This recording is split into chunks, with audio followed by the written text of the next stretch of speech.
Hello everyone, welcome to online classes of Eklavya Academy Senior Secondary School, class 10th Maths. Myself Manoj sir, Science and Maths educator. Today we are going to start the chapter number 3, that is polynomial. Hello students, आज हम chapter number 3 पढ़ेंगे polynomials. इसका half part हमने 9th class में basics parts पढ़ रखे थे। ये थोड़ा सा एडवांस पार्ट है। सो पॉलिनोमियल का मतलब पहले समझते हैं कि पॉलिनोमियल होता क्या है। तो पॉलिनोमियल दो पार्ट से डिवाइड है, that is poly means many plus nomial means terms, right? Poly means many and nomials means terms. एक या एक से ज़्यादा टर्म्स जो होंगे उसको मैं पॉलिनोमियल्स कहलाऊंगा, राइट? पॉलिनोमियल्स का अगर डेफिनेशन हम लिखे तो अ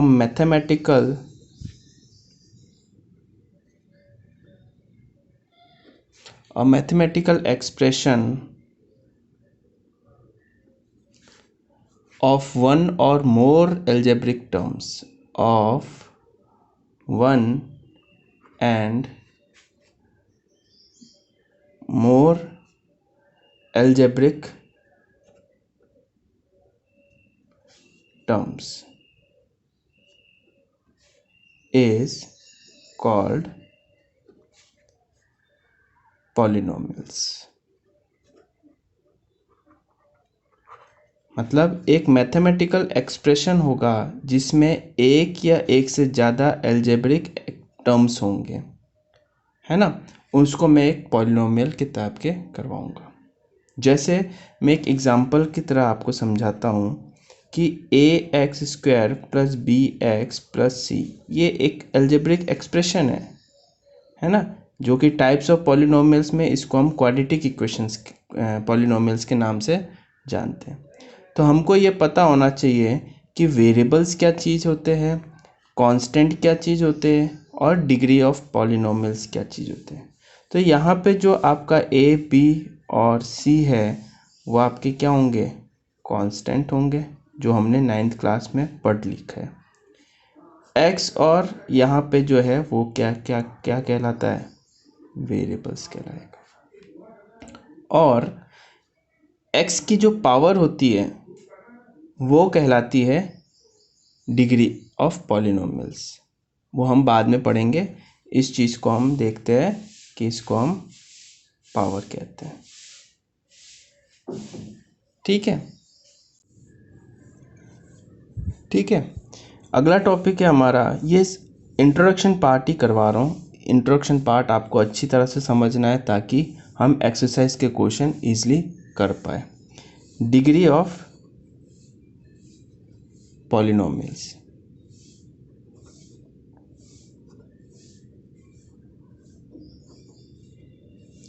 डिग्री ऑफ पॉलिनोमियल्स क्या होगा कि हाईएस्ट पावर ऑफ एक्स की सबसे हाईएस्ट पावर को हम डिग्री ऑफ पॉलिनोमियल कहते हैं। सो highest power of x is called degree of polynomials. It means अगर हमारे पास कोई पॉलिनोमियल p ऑफ x है और हमें दे दिया x की पावर 5 प्लस ax की पावर 4 प्लस bx की पावर cx की पावर 3 प्लस dx की पावर 2 डैश डैश डैश, ये हमारा पॉलिनोमियल्स है ना, क्योंकि एक एल्जेब्रिक एक्सप्रेशन है जिसमें एक या एक से ज़्यादा एल्जेब्रिक टर्म्स है, ठीक है ना। तो इसमें अगर पूछे कि find out the degree of polynomials, तो you have to find highest power of x का हाईएस्ट पावर कौन सा है, 5 है। आप कहोगे सर 4 भी तो है, 3 भी तो है, 2 भी तो है, मगर हमें सबसे हाईएस्ट पावर लेना है, दैट इज एक्स की पावर 5। तो ये x की पावर 5 जो होगा वो आपका क्या हो जाएगा, degree of polynomials.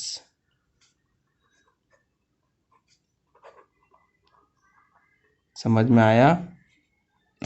Another things is types of polynomials.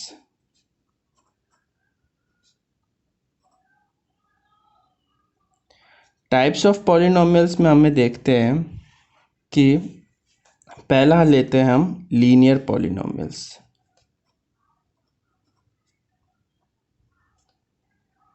Linear polynomials में कैसे क्या करेंगे, जैसे ax प्लस b।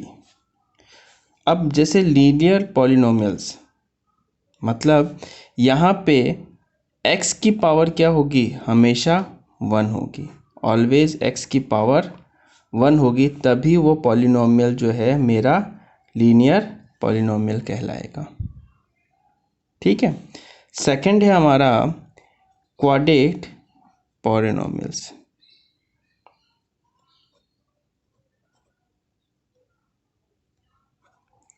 मतलब ax square plus bx plus c equal c। यहाँ पे x की जो हाईएस्ट पावर होगी वो क्या होगी, 2 होगी, तभी मैं कहूँगा कि वो जो पॉलिनोमियल है वो मेरा क्या है, क्वाड्रेटिक पॉलिनोमियल्स है। ठीक है।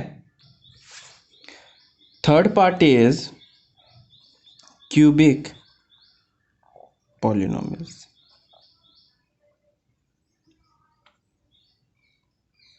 क्यूबिक पॉलिनोमियल्स मीन्स x की जो हाईएस्ट पावर है वो क्या होगी हमारे पास, वो हमारे पास क्या होगी, हाईएस्ट पावर हमारी क्या होगी, 3 होगी, तो हमारा वो क्या कहलाएगा, cubic polynomial. Zeros of polynomials का मतलब क्या हुआ कि zeros of a polynomials are the value of variable that makes polynomial value equal to 0। मतलब x की वो वैल्यू जो कि इसमें अगर हम पुट करें तो पूरा पॉलिनोमियल किसके बराबर आ जाए, 0 के बराबर आ जाए। फॉर एग्ज़ाम्पल मेरे पास ये इक्वेशन है और मैंने लिख दिया x is equal to 2। It means p of 2 is equal to 2, 2 minus 4, 4 minus 4 that is equal to 0। तो p ऑफ 2 क्या आ गया, 0 के बराबर आ गया। इसका मतलब क्या हुआ कि जो 2 है आपका, जो आपका 2 है is a zeros of polynomial. Understood? समझ में आया? एक बार फिर रिपीट करता हूँ, जीरोज ऑफ पॉलिनोमियल का मतलब ये होता है कि x की वो वैल्यू जो किसी भी पॉलिनोमियल पे पुट करने पे पूरा पॉलिनोमियल किसके बराबर हो जाए, 0 के बराबर हो जाए, वो मेरा क्या होता है, जीरोज ऑफ पॉलिनोमियल्स होता है। ठीक है। ये another topic is that is quadratic equation. ये अभी सब बेसिक्स करवा रहा हूँ मैं, तो बेसिक्स जो है आपको याद रखना है ताकि हम जो है एक्सरसाइज के क्वेश्चंस इजीली कर सकें। ठीक है। क्वाड्रेटिक इक्वेशन का मतलब polynomial equations with degree 2।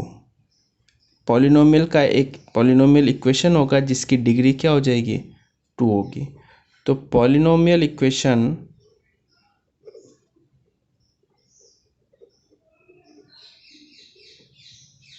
whose degree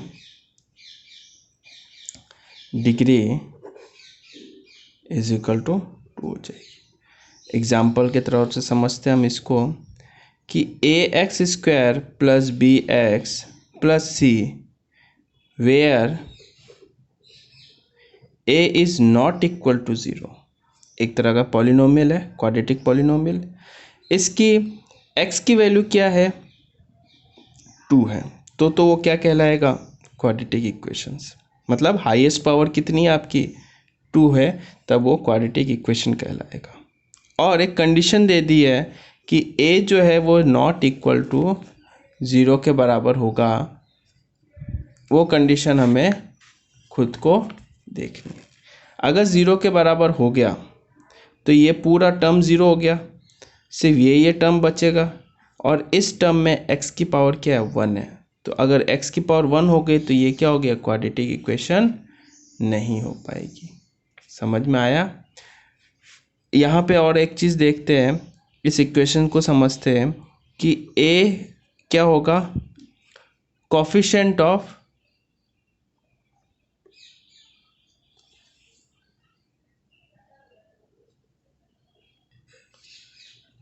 a क्या होगा आपका, कोफिशिएंट ऑफ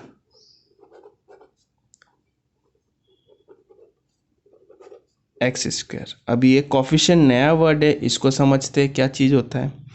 कोफिशिएंट का मतलब एक्स स्क्वायर के जो भी मल्टीपल में है वो उसका कोफिशिएंट कहलाएगा, है ना।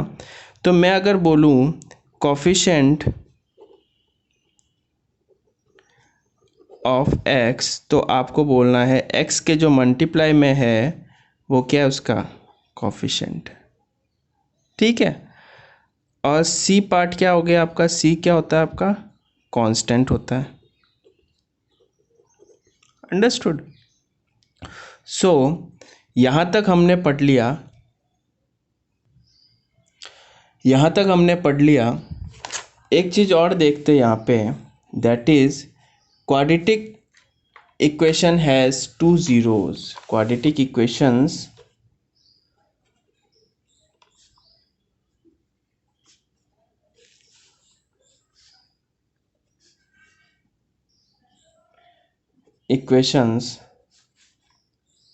has 2 zeros, that is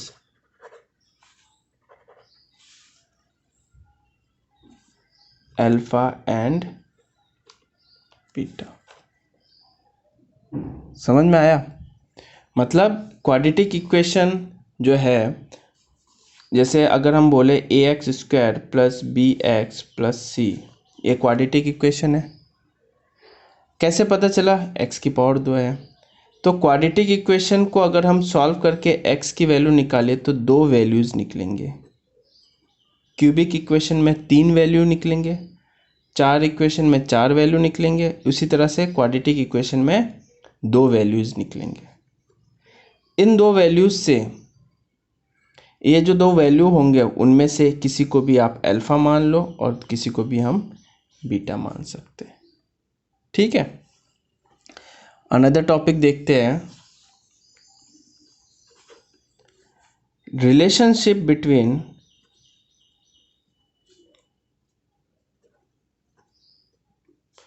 zeros and